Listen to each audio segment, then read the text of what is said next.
Thank you for listening to The Business Sphere. Don't forget to subscribe and share this episode. Joining me today is Jessie Vaid. He's the founder and CEO of ReadyWhen, a digital estate management solution. So I'm interested to learn a little bit more about that. Jessie has over 15 years of experience running his own notary practice and started this company during the pandemic. So in the last year and a half, really. Thanks for being on the show, Jessie. So I'm excited to learn a little bit about yourself. Perfect. Thanks, Sean. So if you Thanks don't for having mind, me. yeah, no problem. If you don't mind sharing with the audience members, how did you get going in terms of this new venture during this pandemic? And how did your previous company work? And did you always have this entrepreneurial spirit in yours? Yeah, perfect. Thanks again, John, for having me. And I'd love to dive a little bit deeper about our journey. So, I won't go back too far, but basically, I got to kind of go back after university because that's kind of when I went into IT. So after I graduated from UBC, I actually took a program at BCIT that was basically a certified systems engineer. I'm dating myself, but a Microsoft certified systems engineer. And that was my real introduction into IT. And so I did that for a few years, did the course, and then was in the IT world. And then 2001 is kind of 2000 is, the dot-com bust. And so I saw the writings on the wall and I was like, okay, what am I going to do next? And so I really liked law and business. And so I had just purchased my first home and used a notary to actually complete the transaction. So if you're unfamiliar with notaries in British Columbia, so notaries in British Columbia basically do solicitor work. So we basically focus in on areas of real estate and estate planning. So real estate being sales, purchases, refinances, and doing all the work associated to transferring the property from one person to the other. And then also estate planning documents from wills, power of attorneys, healthcare directives, and so forth. So I decided I was actually gonna study for my LSAT and go to law school. Being a notary was a little bit quicker to where I wanted to get to. And with being a notary, most notaries are they own their own business. So that was really appealing to me to have my own business. And so right out of the gate. So in 2004, I became a notary. In 2009, I became a director of the Notaries Society of British Columbia. And I'm also the current president of the society right now. And so, been doing that since 2004. And in late 2019, I had a lot of clients coming to me and just asking me various questions from, when should I make a will? What's the difference between a will and a power of attorney? Why do I need a power of attorney? What's a healthcare directive? And just, the typical questions that we always receive. And then unfortunately, I had individuals coming to me and saying, we've lost a loved one, I'm the executor of an estate. And where do I start? Where do I begin? What do I need to do? And there's no guidance and direction. And so I started thinking about, there's got to be an easier way to consolidate this information and also disseminate this information. And that's kind of really where the ReadyWhen journey began. So late 2019, I started doing some due diligence and research about, products out there. And it shouldn't be a surprise, but I couldn't find anything that really spoke through my lens of what I've, my matter expertise. And so, and if there was a product out there, I'd probably be already using it and advocating for it. So I would already be telling my clients, because, we create the estate planning documents, then we tell our clients, okay, go keep this will and power of attorney in a safe place and make sure that, your executor and your loved ones know about all your assets, your digital footprint and everything else that goes along with settling an estate. And so there wasn't anything out there. I did some due diligence. I did more due diligence. And I started talking to people about building what is today ReadyWhen. And so I talked to my co-founder, Sachin Bala, and unfortunately he had lost both of his parents. So it really resonated with him about, there's no guidance, there's no real solution out there. And so, we started talking, and it's like, this seems like it could be could really make sense in what to build and what people really need. And so that was late 2019. And in 2020, we worked with Apply Digital, their local software company in Vancouver, and we built our prototype. And so once we built our prototype, we tested that prototype amongst colleagues, lawyers, financial advisors, and then just regular individuals about what we were potentially going to build, and great feedback. And it was consistently like, this makes total sense. Everyone needs a ReadyWhen account. Now, will they actually take the, be proactive and initiate it and get it done? So that was, basically right when the pandemic started. So we had built our prototype, we had tested it, and then the pandemic hit. And so obviously a lot of people were thinking about the what if during the pandemic and when it started. And so we carried along. We raised funding for our MVP. We released our MVP in late 2020, and November, December is when we released our first MVP. And then after 2020-21, we went to market with our full product and our full suite. And so what ReadyWhen basically is it's a secure, fast digital storage of all the estate information that you would require to settle an estate. So that would entail all your asset information. So your bank accounts, your properties, your life insurance, your pensions, your vehicles, also your legal documents. Your legal documents can be stored electronically from your will, your power of attorney, and your healthcare directive, and then your spouse's legal documents. Health information, that would be while you were alive, so that if you were incapacitated, it would allow you to store your various doctors, your allergy information, prescriptions, health insurance, travel insurance. We also have the ability to store your digital footprint. So all your social media, your email accounts, your eBay, your Amazon, or your different subscriptions.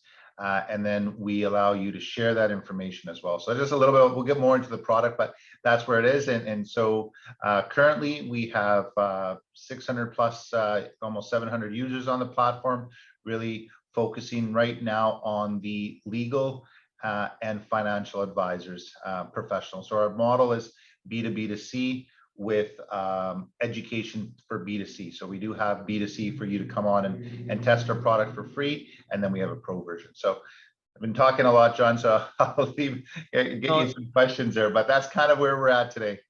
No, that's amazing to learn why you started this, company, because there was a gap in the marketplace. You couldn't find it for your existing customers, and you were getting the same challenges and problems and questions, but you didn't know where to turn to. So just like every entrepreneur, they go out and invent it or go out and find a solution for their base of customers. And then there's more people out there in the world that needs that solution. If it's not only your customers, it's everyone. So I love hearing that. But before I get deeper into that new venture, I wanted to ask you a couple questions prior. So you're originally from Canada, I believe? Yeah. Born and raised born in Victoria, but primarily raised in Vancouver and Ladner and Tsawwassen, if you know the area. So amazing. So I frequent BC annually, and I love Victoria. I love Vancouver. I love Whistler. I love BC culture. Your upbringing, I wanted to ask you, any of your family or friends in business, like, because you were really wanting to get into law school, going into different subsets. How did you start this business?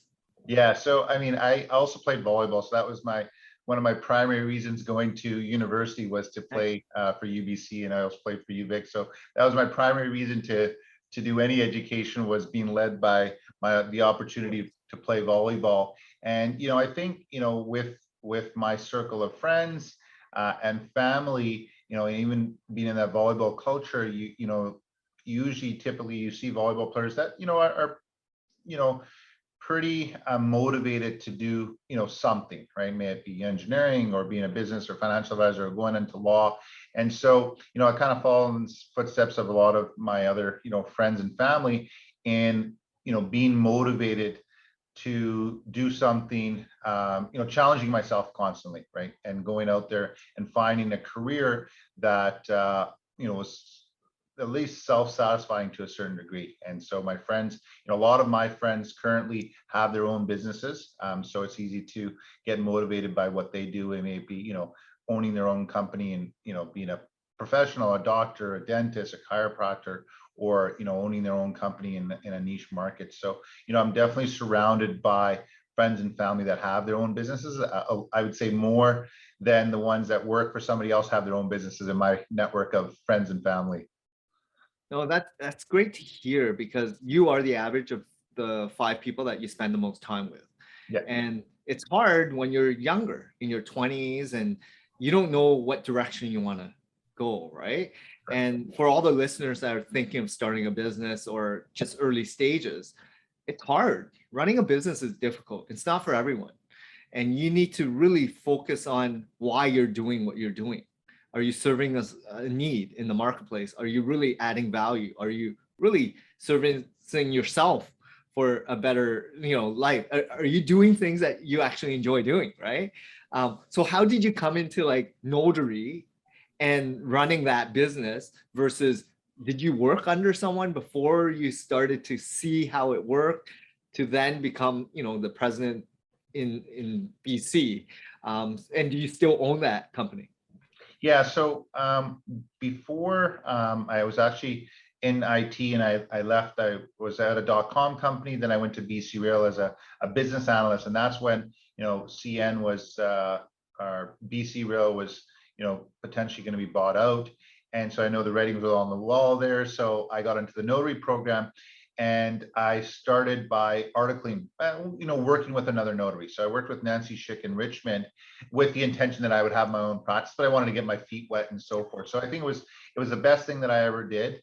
And so I worked with her for about a year and a half prior to having my own business. And so what happened was, once I was working with Nancy, I got to familiarize myself with the business, running it all, the different types of transactions, how to actually complete the transactions, knowing full well that I was going to purchase or run my own business when I graduated. And so when I graduated, I was fortunate to buy a practice. So I bought an existing practice. So Brent Atkinson, who's Atkinson and Terry Insurance back in the day, had the notary practice for 25 years in the same location or within the same, complex. And so he was a very established notary in North Delta.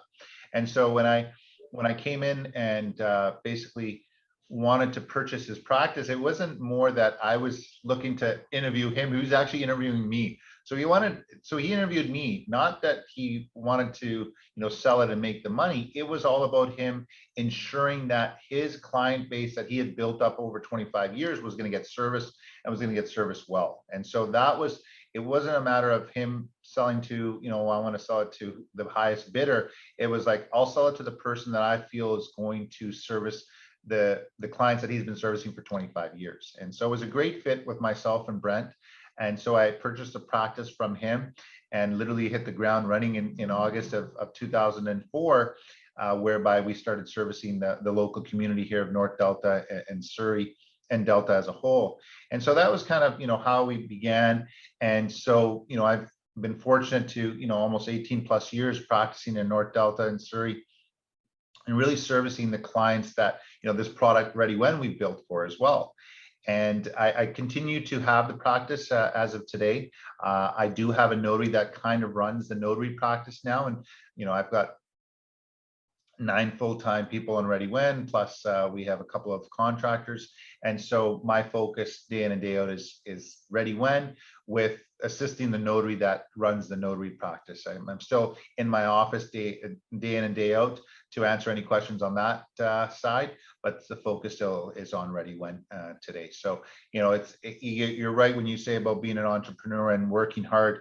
It doesn't matter what job you have, but there's a little bit more of a, I guess, stressor when you're running your own business, and especially if you're an entrepreneur starting a new business and a new venture, about is this idea really going to fly? Is it going to really go? Am I going to be able to feed my family, and the stresses that go along with all that? So I've gone through that with my practice, and there's a lot of overlap now with ReadyWhen and building that from the ground up as well.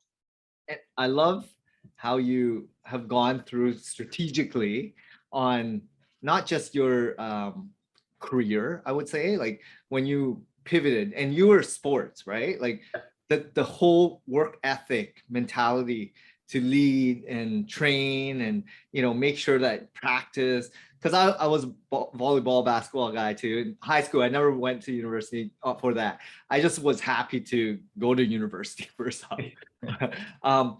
And then afterwards, it was more like getting work experience. And what I heard from you was working for a year and a half under someone like a notary to get experience, to learn the ins and outs. Yeah. And then having that hindsight to actually purchase an established business versus starting from scratch, saving you 5-10 years of grinding it out to get, and maybe not even getting the established client base, right? Like to get that brand recognition.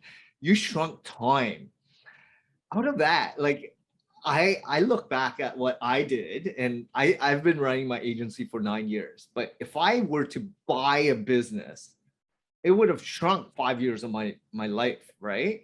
To get things the ball rolling. But I chose the hard way out, not knowing. And knowing what you did, do you have any regrets? No, not at all. I think, it was, there's a method to the madness, and to get to where you are. And I think everything's, happened for a reason, and where we are today. But you're exactly right. Purchasing the existing practice of Brent, I mean, a lot of the, my colleagues that graduated probably shied away just because of the sticker price. But for me, it was the business mind going, okay, I'm paying X, but I'm also going to make X back in a certain percentage. And I've got an established business that I'm walking right in. It's turnkey. And, the reputation that Brent built up in the community, and that Atkinson brand, had a lot of respect. And so walking in with that under my belt, and Brent actually, was facilitated, the client transfer over to myself, meeting some of his established clients and saying, Jessie's here taking over the practice and so forth. So it was a really smooth transfer from Brent to myself.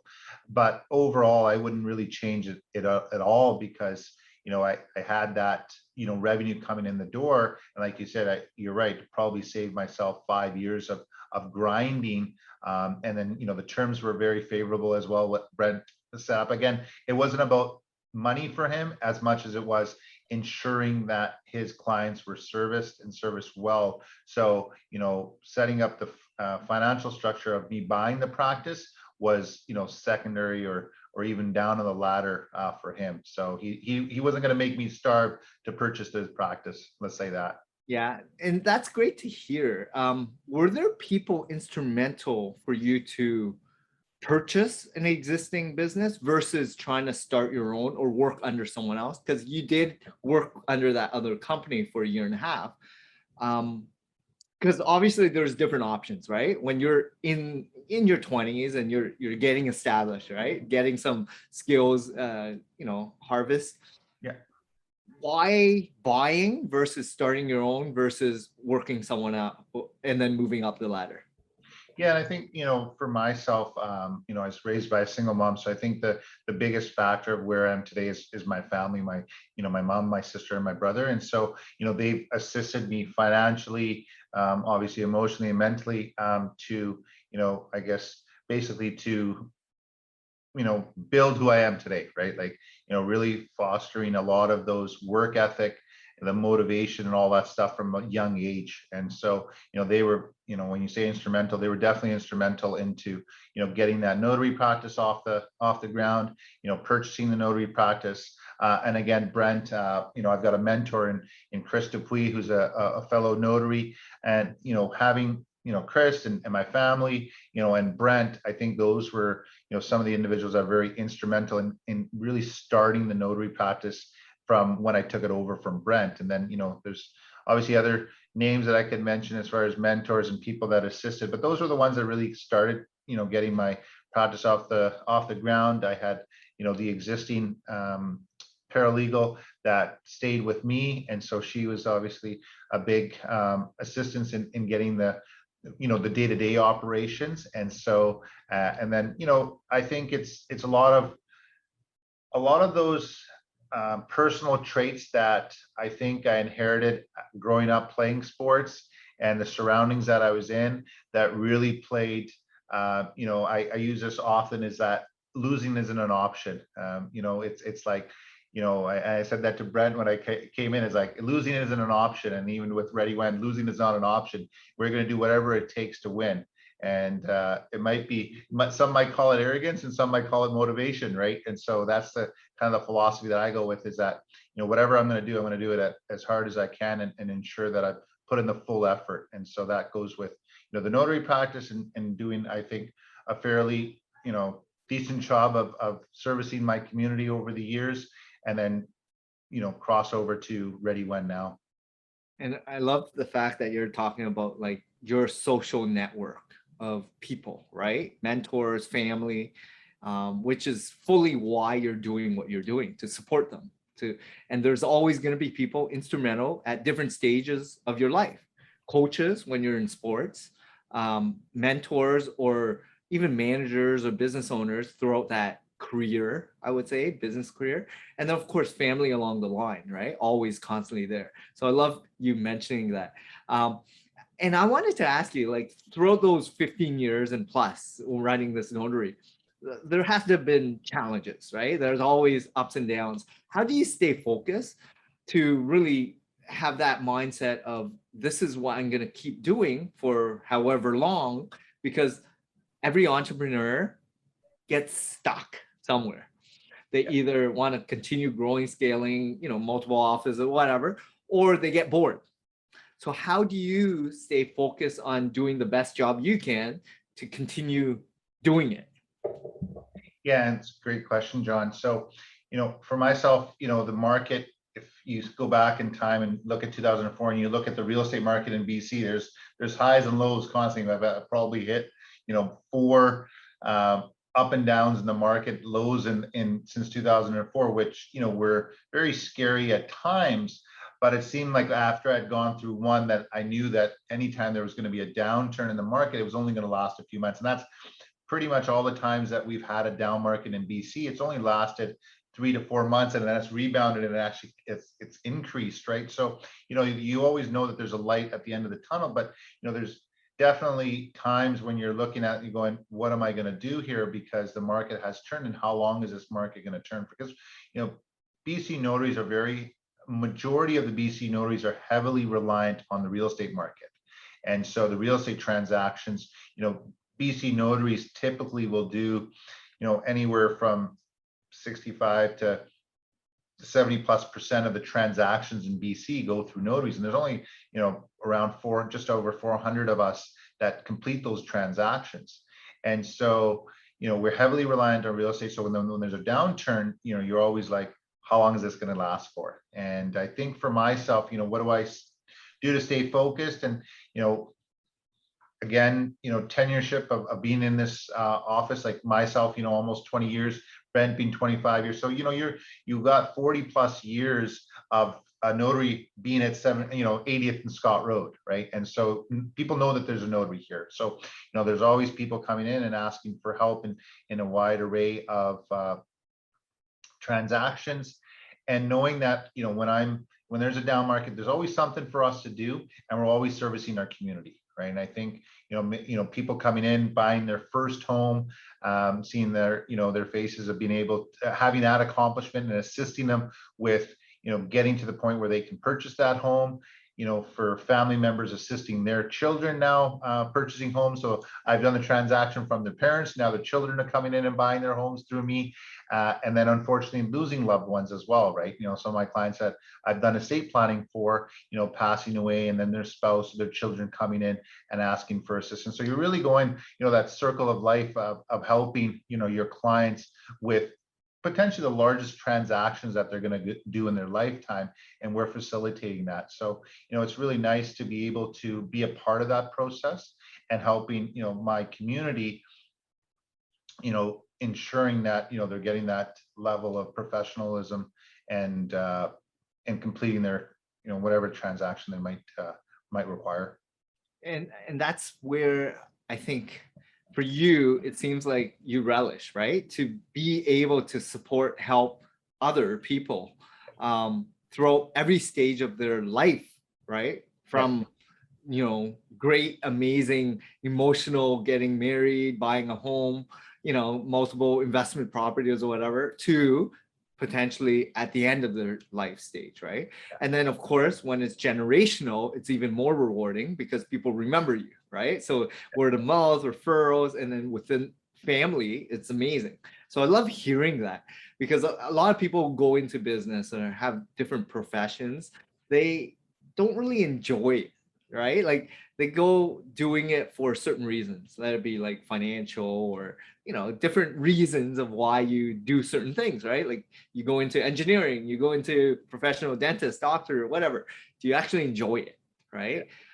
So I love that you're supporting individuals and you have a lot more emotional ties in that.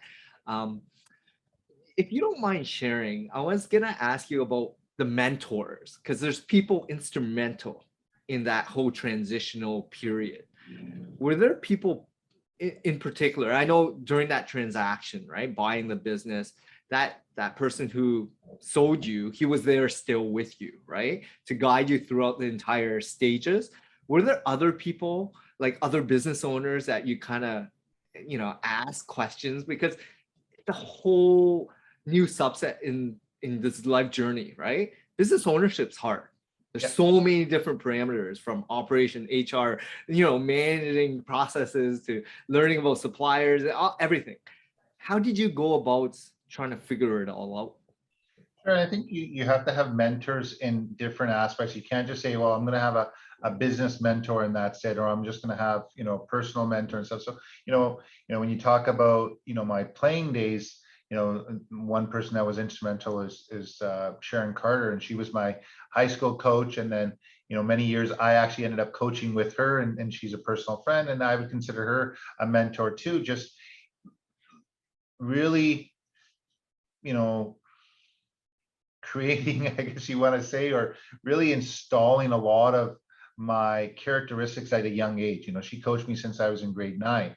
And so just the work ethic of playing under her, she's a very hard coach. And I think it really guided to who I was, when I left her program, right? And she was in your face and wanting to bring the best out of you on the court, but off the court, she was like a mother figure, and wanted to protect you and ensure that your well-being. And so that really shaped me, I think, at a young age, as far as my characteristics and my drive and motivation. And then, she's still a personal friend of mine today.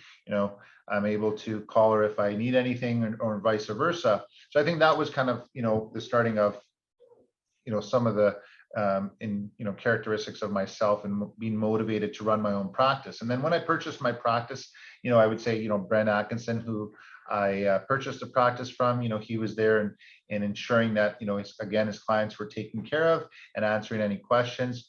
And then Chris Dupuis. And so Chris Dupuis, who's a colleague of mine, he's been, a mentor since day one.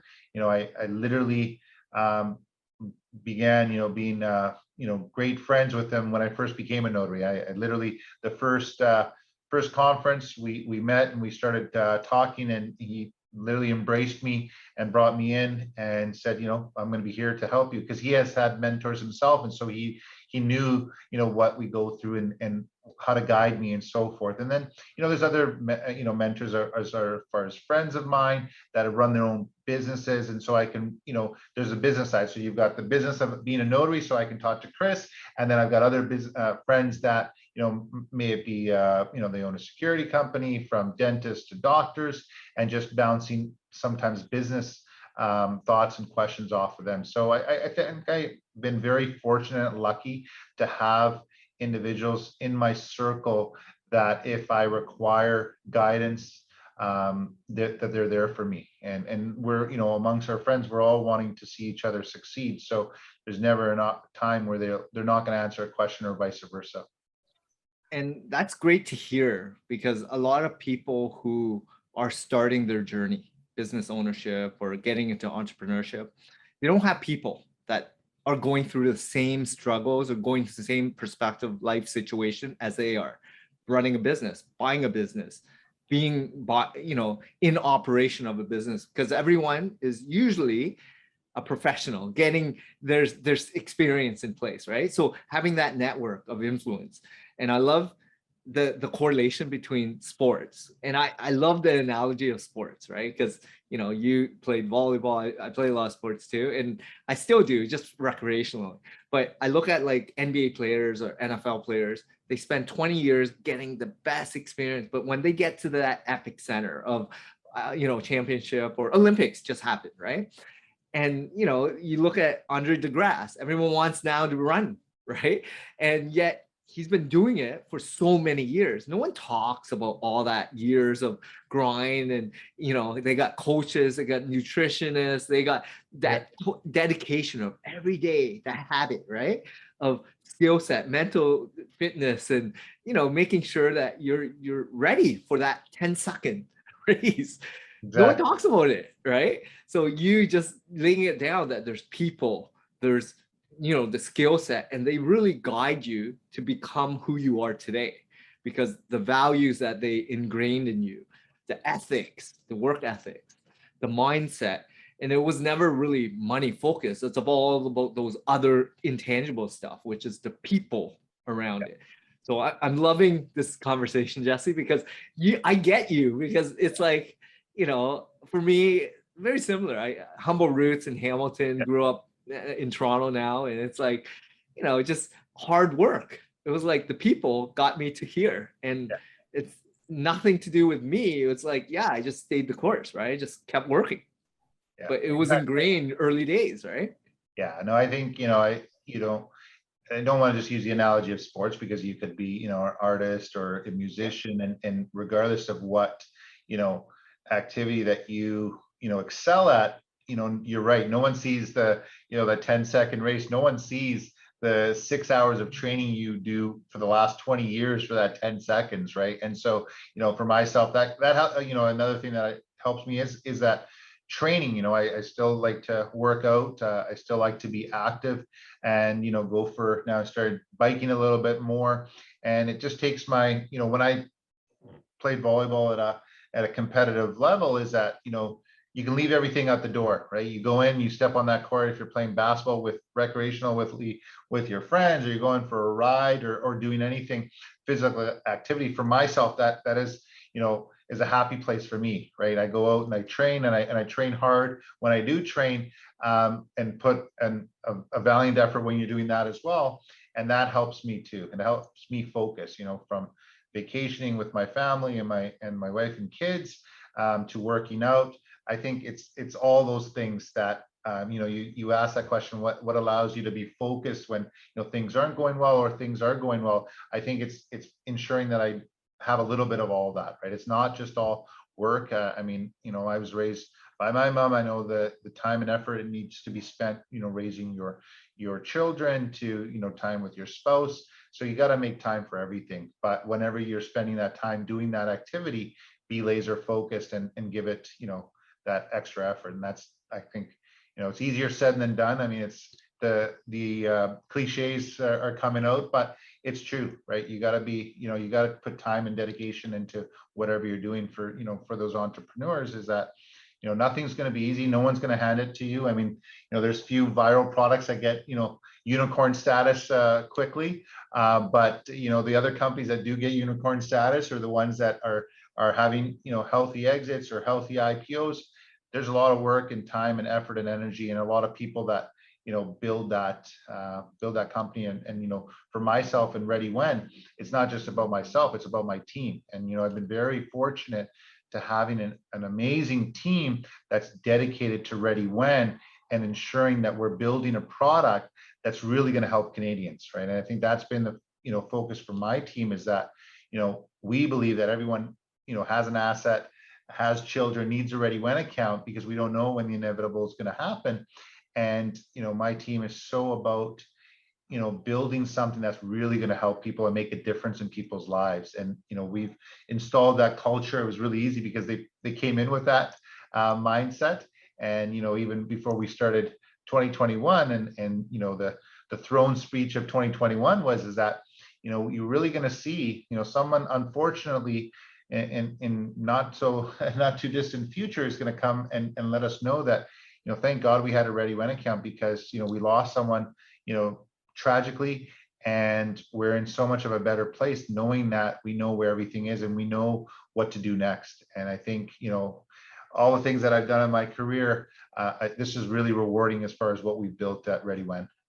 And it's great to hear that, because people, before our call, I was telling you that I had an upgrade on one of my browsers, like the Chrome, and I couldn't navigate and find my LastPass account.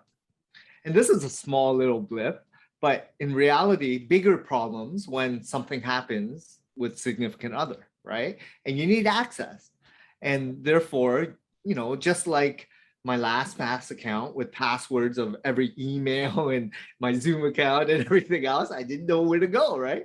So I have a good thing. I have a hard copy as a redundant plan. I back everything up in hard drive disk storage. But also, what are you backing up? Like files, right? Like when you go to the doctor's office, there's 7 years of documents people have to keep storage for. What are you doing as a backup?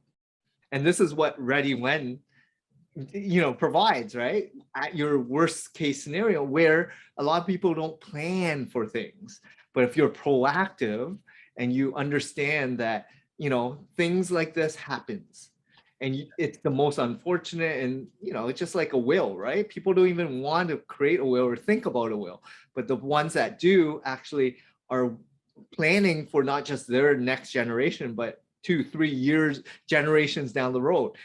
So it's great to know that there's people like you being proactive, understanding there's a gap in the marketplace and fulfilling that with a need. So I love that, Jesse. Yeah, thanks. I think that's exactly it, is that, you never know when the inevitable is going to happen. But, for myself, John, as I've seen over the years, I have couples that come into my office and they're, doing their estate plan, and I'll be like, okay, so, tell me about your financial accounts and so forth. And they'll share financial accounting information with me that the other spouse doesn't even know about, and other information about policies of a life insurance or a pension and stuff. And it's not because they don't want to share the information. It's not about that. I mean, maybe some are, but majority of the time, it's just they don't get around to sharing that information. And then unfortunately, what happens is, Murphy's Law is that they pass away and that information isn't shared. And so you literally go on this scavenger hunt, you play document detective, and you're spending upwards of 2 years of trying to settle an estate. So not only have, potentially tragically, or you've lost somebody and you're going through the stresses of losing that loved one, or your spouse, or you're the executor, and then you're thrown into this, okay, what do I do next? And there's no real guidance out there, right? And so, we're really trying to, like you said, is fill that gap and ensuring there's just that, trying to relieve the stress in the most stressful time of your life, right? Going through the loss of somebody, and being that tool here that, hey, listen, I've lost a loved one, I'm the executor, and I can stress and or the stresses of losing that loved one, I can grieve and I can deal with that, knowing that I know what I need to do next. It's all there. It's in the ReadyWhen account, and I'll get to it when I get to it. And I don't have to worry about, okay, where's that next mortgage payment going out? Did we pay that internet bill? How's that internet bill being paid? What subscriptions do we have to cancel, and all that sort of information. So, we've really tried to complete this product knowing that if something does happen to somebody, and if you've completed your ReadyWhen account, it's all going to be there. And we have build tools to also guide you to ensure that you upload the information that you really need to, because you might say, well, I could just do that in a Google Doc or a Dropbox, but have you really gone in, and do you know that you might need to change the home insurance when someone passes away, if it's an empty home, and all those bank accounts that you might have had when you were a kid, and a pension that you might have had from a previous job that could pay out something. So really trying to make sure that we've given a 360 holistic solution, but it being proactive. You said it right, being proactive. And this is almost like a life planning tool, so that in real time, between you and your spouse, where everything is, right? Like right now, my spouse can go in and say exactly where everything is. And it's not because I didn't want to share that with her, I just never did. But now we have, built that tool for them.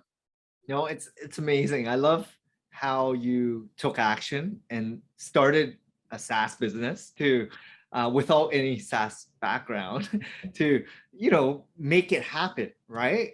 With not a lot of, maybe it was not VC backed or whatever. It was like, it's great to see in a Canadian that's an athlete, right? Like all these things. It was great. This conversation has been really refreshing, I would say. Last question, if you don't mind sharing. So I know business is a huge part of your life. And what I heard from this conversation, so is family. So is, you know, your past friends and people that inspired you throughout this journey. Where do you go from here? Because it seems like you have a full life. You have a great lifestyle. You have business in order, you have family in order, and you know, and you're busy, I'm sure, right? Like you have family and kids and you do your thing, right? So where do you go from here? You know, for I guess right now is raising my kids. They're in elementary school, getting them to high school, getting them off. You know, I think two things are, you know, my kids are, you know, my lifeline in that I wanted to give them the options potentially maybe that I didn't have as a kid, you know, making sure that they are set up and prepared for the world that we have today. So I think that is, you know, a big driver and a big motivator of what comes next, you might say. So there's that, and then there's the business side. And I think for myself, you know, creating ReadyWhen and this product that there's really no competitors out there in Canada, right? And that's because we haven't really focused our minds on that. When, you know, someone passes away, you just deal with it. You know, your parents pass away, your spouse passes away, you know, you have family and friends that are right with you right when someone passes away, but they're not there 6 months, a year and a half, and some close ones will be, but they're not there assisting you, ensuring that you're settling the estate. And I think, you know, I've seen that for decades, literally. And, you know, building this product where we know that people need it. And, you know, we've spoken to VCs and they haven't been able to really get their, you know, I guess, wanting to, you know, understand the business model and seeing that this is a product. They know they need it, but will people actually utilize it and use it to the full benefit? And so for myself, it's right now is proving some of those people saying, you know, there's been, you know, people that have attempted to build something like this and they haven't been successful. And I think, you know, we're at the right time now to introduce a product like this out to market in Canada and ensuring that people be proactive and get a ReadyWhen account or do something to that effect. If it's not ReadyWhen, do something, because you spend your lifetime building, you know, your wealth. You know, you that's all you do. You work as hard as you can for your family, your spouse, and building that to be successful. Why wouldn't you want to protect your legacy, right? That's the next thing, right? And so installing that and ensuring that people have a ReadyWhen account or something to that, and seeing people really, you know, when the time comes saying, I'm glad that I did this. I'm glad I was proactive, or I'm glad that my spouse was proactive, right? Or my loved one was proactive, and they're putting less stress on me. You know, they're really thinking about me, you know, when they're building this. And so making that successful, and, you know, like any entrepreneur, is to see that in the marketplace and going, hey, I was a part of that. You know, I helped, you know, build that, create that. You know, it's not just me, it's my team, right? I never consider myself as a person that built ReadyWhen. There's a team behind it, and seeing their, you know, fruits of their labor. I think that's the next journey right now that we're focusing in on. And I think we're getting there. We're on the right path right now for people to really embrace what we built. That's amazing. And thanks a lot. Those final words were inspirational, because just like everyone who's going through this life journey, right? Things happen. And throughout this business journey, it's timing and it's all about education, right? And it's hard for any startup, or especially if it's not a brand or a thing that people are even aware of. It's more about getting people comfortable to even acknowledge there's a problem and gap in the marketplace, and you serving that and filling it out. So it's interesting to see and hear from you, Jessie. Great to have this conversation. Great insight. I loved our conversation. If I'm out in BC, I'll give you a holler. If you're ever in Toronto, ring me up. I'm a big avid Raptors fan, by the way. So if you want to check out a Raptors game, Sounds great. I'll come over. But I really want to thank you. What's the best way people can check you out, reach out to you if they have any questions? What's some of the handles? Or It's pretty easy at Jessie, Jessie, Vaid, V as in Victor, AID on LinkedIn. And then my email is Jessie, Jessie at readywhen.ca. So just like it is, READYWHEN. .ca. So check us out at readywhen.ca or .com. That's our URL for our website, and you can always contact me through LinkedIn or personally at my email address. Amazing. Well, I'm going to share that in the show notes. Thanks a lot once again for being on the show. A lot of valuable tips, tricks, and insight about your journey. So I love that. And hopefully you had fun. So thanks a lot, Jessie. Oh, great fun. Thanks. I really appreciate your time, John, and having this discussion. It was great and a lot of fun. Yeah. So I'll stay in touch. Thank you. Thank you.